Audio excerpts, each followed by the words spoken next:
کیونکہ اللہ نے قرآن میں کہہ دیا سورہ عنکبوت میں کہ یہ اتنے پہ چھوڑ دی جائیں گے کہ کہہ دیں گے ہم ایمان لیا. آج ہم جیسے کہہ رہے ہیں کہ ہم اہل توحید ہیں, اللہ اور اللہ کے رسول کی بات آ جائے تو ہم سب کی بات ٹکرا دیتے ہیں, وہ صرف زبان سے. حق بات ہے یہ, اللہ کے رسول کے خلاف کوئی بات کہتا ہمارے ساتھ پاس حدیث ہوتی تو ہم کہتے ہیں کہ ہاں غلط ہے تیری بات, لیکن یہ قولی اقرار ہے, قول کی کوئی ویلیو نہیں, عمل کر کے بتانا پڑتا ہے. اسی حدیث پہ جب ہمارے اوپر آ جاتا ہے ہمارے نفس کے خلاف عمل کرنا تو ہم حدیث چھوڑ دیتے, یہ ہمارا ایمان ہے. تو یہ منافقت ہے کہ نہیں؟ وہ منافق تو فرعون سے بھی نیچے. منافق کی جو درجہ ہے نا جہنم کے 7 درجوں میں, 7ویں نمبر کی جہنم میں ہے, فرعون 14 نمبر کی, جس نے خود کیا تھا کہ میں رب ہوں, اس کو اللہ نے کہاں رکھا 14 نمبر پہ. اور ہمارا معاملہ کہاں آئے گا؟ اگر ہم نفاق کے ساتھ مانیں گے تو 7ویں نمبر پہ سب سے تیز. تو ہمیں محاسبہ کرنا ہے ہمارے ایمان کا, کہ ہمارا ایمان اس معیار کا ہے کہ نہیں کہ جو ہمیں جنت دلا سکے. ارے جنت نہیں دلا سکے, جہنم تو بچا سکے, بیچ میں ہو جائے معاملہ. جو حضرت عمر رضی اللہ تعالیٰ کہتے تھے کہ میں تو بس یہ کرتا ہوں کہ اللہ میرے حساب کتاب کو ایسا کر دے کہ نہ میں جنت میں جانے والا بنوں نہ جہنم میں جانے والا بنوں, بیچ کا معاملہ ہو جائے, نہ میری نیکی ہو 0-0 والا معاملہ. یہ ہمارے معاملات اور ہم کا ہے. کسی نے کچھ کہہ دیا ہم نے اس کی بات مان لی کیونکہ وہ ہمارے فائدے کی ہے. اگر اس نے حدیث نہیں بھی بتائی تو ہم لے لیتے ہیں, یار اپنا شیخ اپنا علماء فلانا کہتا ہے.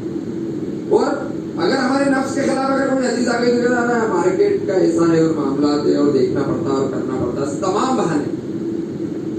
یہ یقین کی کمی ہے, یہ توحید کی کمی ہے, اصل توحید کی کمی ہے. صحابہ نے کبھی قول اور اقوال دیکھے ہم نے, کبھی دیکھیں کہ اللہ کے رسول نے کچھ بتایا ان کو اور انہوں نے کہہ دیا کہ ہمارے اوپر یہ پریشانی ہے. ایک صحابی نے کر دیا تھا, کبھی سنا ہو کسی نے واقعہ کہ وہ الٹے ہاتھ سے کھانا کھا رہے تھے, الٹے ہاتھ سے کھانا کھا رہے تھے. اللہ کے رسول صلی اللہ علیہ وسلم نے ان سے بولا کہ سیدھے ہاتھ سے کھانا کھا, تو اللہ کے رسول صلی اللہ علیہ وسلم سے کیا بولا انہوں نے کہ میرے سے نہیں کھائی جاتا ہے. اس کے بعد وہ اٹھے ہی نہیں, الٹا پیرالائسس میں آ گیا. اصل حدیث صحیح حدیث. اور ہم کیسے سنت چھوڑ دیں؟ یہ ہم بھی وہی کر رہے ہیں, لیکن اللہ پکڑ نہیں کر رہا ہے. وہ اس کا احسان ہے کیونکہ وہ غفور الرحیم. کیا جتنا زمانہ پیچھے چلے جاتا ہے اللہ کی رحمت اور اللہ اتنے ڈھیل دیتا جاتا ہے کیونکہ ہم دوری پہ, اور اللہ ہمارے ایک عمل میں متوجہ ہو جاتا ہے. تو اللہ کے رسول صلی اللہ علیہ وسلم نے ہمیں 7 بار مبارکباد دی ہے. وجہ یہی کہ جتنی دوری پہ زمانہ جائے گا اتنا ہی ہلکا پھلکا عمل بھی اللہ کا بہت اونچے درجے میں چلے جائے گا. ہم کبھی صحابہ کی برابری نہیں کر لیں گے, یہ پورا دھیان رکھنا. ایک مٹھی جور بہت پہاڑ برابر نہیں ہوتا. سونا یا بہت پہاڑ کے برابر کا سونا بھی اگر ہم صدقہ کر دیں گے تو ان کی ایک مٹھی جو کے برابر نہیں ہے. لیکن ایک عمل کی قبولیت کا معاملہ ہے کہ جتنا زمانہ دور جائے گا اتنا اللہ کی رحمت ہمارے سے جلدی متوجہ ہوگی. کیوں؟ کیونکہ ہم نے کچھ دیکھا نہیں, انہوں نے نبی کا زمانہ پایا تھا. ہمارے لیے تھوڑی سی آزمائش آتی ہے اور اللہ کی مدد آ جاتی ہے. گارنٹیڈ ہے, گارنٹیڈ ہے یہ بات کہ آپ تھوڑی سی اگر آزمائش کو اترو گے, کیونکہ اللہ اپنے ایمان والوں کے بندوں کی آزمائش دیتا ہے. اور ایمان اور آزمائش کا جوڑ ہے, یہ دھیان رکھنا. اگر آپ کے اوپر آزمائش آ رہی ہے ایمان کے تقاضے میں تو سمجھ لینا کہ ہاں آپ کا ایمان صحیح ہے, اور آپ کو اس کلمے کی اور توحید کی بنیاد پہ کوئی آزمائش نہیں آئی, کوئی پریشانی نہیں, تو آپ کا ایمان نیوٹرل ہے. جیسے صحابہ ہو گئی اور اللہ نے کہہ رکھا کہ ہم آزمائیں گے آزمائیں گے. اب ہمارے اوپر اس ایمان کو لے کے کتنی آزمائش ہے, کتنی آزمائش ہے, یہ ہم چیک کریں کہ ہمارے اوپر آ بھی رہی ہے کہ نہیں آ رہی, کہ پتہ چلا کہ ہم ایسی دنیا کر رہے ہیں یہاں پر بھی پریشان اور وہاں پر بھی پریشان. یہ ہمارے کو محاسبہ کرنے کی ضرورت ہے کہ ہمارا ایمان کیا ہے. وہ پچھلے جمعے کو حدیث آئی تھی نا کہ میزان میں 99 دفتر رکھ دیا اور ایک ورقہ اللہ نے بولا کہ میرے پاس تیری ایک نیکی ہے, تو سامنے والا ٹینشن میں آ گیا کہ ایک نیکی اور 99 دفتر اس کی کیا برابری. تو اللہ نے بولا آج ظلم نہیں ہونے دیں گے ہم تیرے اوپر. حدیث ہے وہ صحیح حدیث, پچھلی بار انہوں نے سنائی تھی کہ 99 دفتر ایک پلڑے میں اور ایک ورقہ, تو ورقہ بھاری ہو گیا. کیا تھا اس میں؟ کلمہ توحید لا الہ الا اللہ. وہ اس پہ مرا ہے. کیا ہوا ہے؟ وہ شخص اس کلمے پہ مرا ہے, اس نے اس کلمے کا یقین اپنے دل میں بسا کے رکھا. تو وہ بھاری ہوا. ہم بھی اس حدیث کو لے کے چل رہے ہیں, لیکن ہمارا یقین اور ہمارا ایمان اس دن کھلے گا تو ہمیں سیف سائڈ لے کے ہی چلنا ہے. وہاں سے ریٹرن کا کوئی آپشن نہیں ہے, وہاں سے ریٹرن کا کوئی آپشن نہیں ہے کہ ہم گارنٹیڈ ایمان والے ہی مریں گے. ایمان کو بچا کے لے جانا مین ہے, تو ہمیں سیف سائڈ لے کے چلنا پڑے گا. تو اس کو غور کریں, اپنی روز مرہ کی زندگی کا محاسبہ کریں کہ ہم یہ کام کر رہے ہیں تو اللہ کے حکم کے مطابق کر رہے ہیں کہ اللہ کے حکم کے خلاف کر رہے ہیں, اللہ کے رسول کی سنت کے خلاف کر رہے ہیں کہ اللہ کے نبی کی سنت کے مطابق کر رہے ہیں. تب جا کے ہم ایمان والے بنے, تب جا کے ہمارے تقاضے پورے ہوں گے, اور تب جا کے ہم عمل صالحات بھی کریں گے اور صبر بھی کر پائیں گے. یہ تو کچھ بھی نہیں ہونا ہے, صرف کہہ دینے والا معاملہ رہے گا.